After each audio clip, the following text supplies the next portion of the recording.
আসসালামু এভরিওয়ান। এটা একটা স্টোরি বলার জন্য আমি আসলে ভিডিওটা দিচ্ছি। এটা হচ্ছে চকলেট। ওকে আমরা সেল দিছিলাম একজনের বাসায়, আমার একটা ভাইয়ের বাসায়।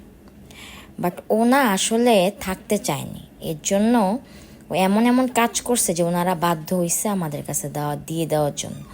মানে অসুস্থ হয়ে গেছে। তো দেখেন, ওরে যখন আমরা নিয়ে আসি সিএনজিতে, ও এত রিল্যাক্সভাবে আম্মুর কাছে ছিল। মানে আম্মু বলতেছিল যে আমি আর দিব না, আর তোকে দিব না, আর তোকে। মানে ও এত দুষ্ট একটা বাচ্চা, ও অসুস্থ ভান করছে ওইখানে। দেখেন কিছুক্ষণ পর আম্মুর হাত ধরে রাখবে।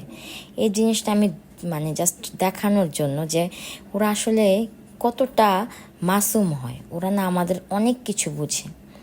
তো ওরা আমরা ফাইনালি নিয়ে আসি এবং ও সুস্থ হয়ে যায়। এখন আল্লাহর রহমতে অনেক ভালো আছে।